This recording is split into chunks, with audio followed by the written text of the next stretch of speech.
What's going on, YouTubers and air gun enthusiasts? Welcome to another episode of Airstream Rifles, and I'm your host, Urban Alvarado. Today, we're going to be talking about a product that's been around since 1932. I remember seeing this product in my local retail stores, especially in my youth days. I've seen things from harnesses, I've seen things from targets, pellets, BBs, rifles, pistols, CO2 cartridges, all by this one company out of Bloomfield, New York. Crosman has definitely been a reliable product, especially in my youth days. I had a 760 Pump Master, and the thing was pretty much indestructible. Now, one thing that I ran into a situation here, living in the city limits, you cannot train with a real live firearm here in the city limits. So what I decided to do was go a cheap route, bought a Crosman MK45, and was able to succeed in my tactical training and dry fire training here in the city limits while not disturbing the peace. Now, I'm going to introduce you the MK45.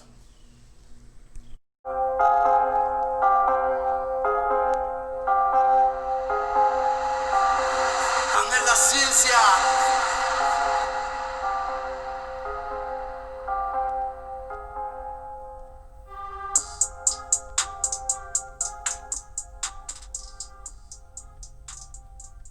MK45 semi-auto pistol is a mechanism repeater, power source of a 12-gram CO2 cartridge.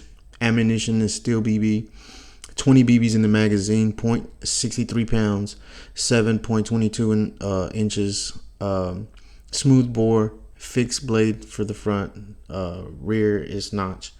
I bought these magazines, spare magazines for the MK45. They actually work really well, and these are the other pistols it's compatible with, so they're pretty cool. Now, the MK45 was purchased at Academy for $30. Came with a nice, really smooth trigger, Picatinny rail mount for your optics, 20 round magazine. Now, your CO2 cartridge is installed in the handle mechanism as you slide out the handle. 480 feet per second, not bad for a Crosman pistol. I also mounted a red laser that is rechargeable. I personally mounted that, and the Crosman also did come with a slide safety feature, which is pretty cool. Pellet gun oil you will purchase, and Powerlit CO2s will be purchased.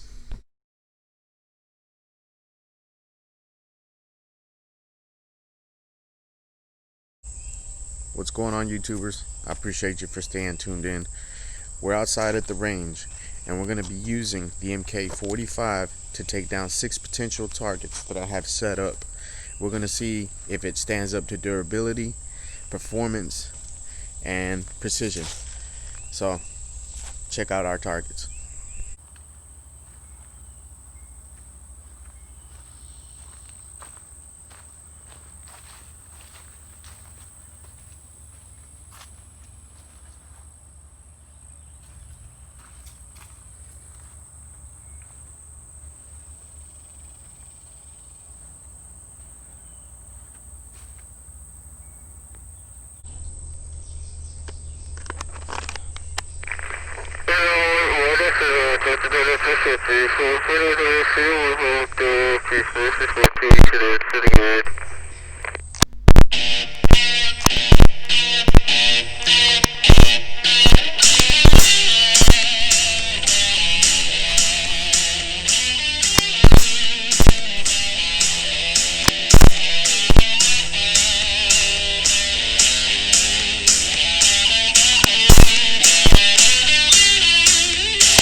Now please note, on this video I shot 2 extra magazines off camera.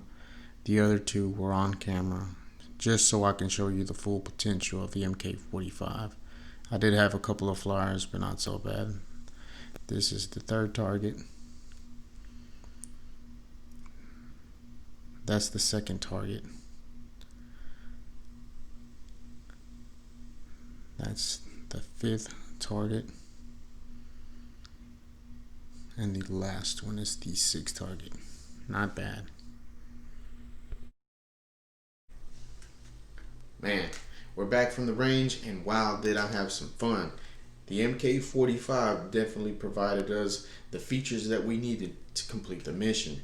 Crossman also said as fast as you can pull the trigger, and wow, was it durable. And the CO2s did last up to somewhere between 9 magazines before it started weakening. At the 9th magazines, you can tell that it started weakening pretty bad.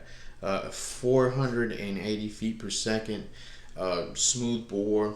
Of course, we're going to have a couple of flyers. It is a short barrel, but so far as tactically enhancing, dry firing was definitely a thumbs up, and the reloading definitely made me feel like I was holstering a real gun, other than it did not excessively blow back. It's not a blowback, or you can't be able to cock it to kind of mimic that. But so far as dry firing was a good thumbs up. A good thumbs up by Crossman. 480 feet per second. I bought this thing at Academy for 30 bucks. The magazine I did buy separately. It did come with one, but I did buy the others separately. So guys, let me know what you think about the MK45 made by Crossman, 4.5 BB. I use steel BBs, and I never have a problem with the steel BBs. I did notice using the Crossman Copperhead BBs, I have witnessed a malfunction. But the steel BBs, so far as Daisy, which is a good product also, I had no struggles with it at all. So guys, let me know what you think about the MK45. Drop comments below and subscribe to my channel. And God bless all you guys, and long live the Republic. Till next time on Airstream Rifles, and I'm your host, Irvin Alvarado. Long live the Republic.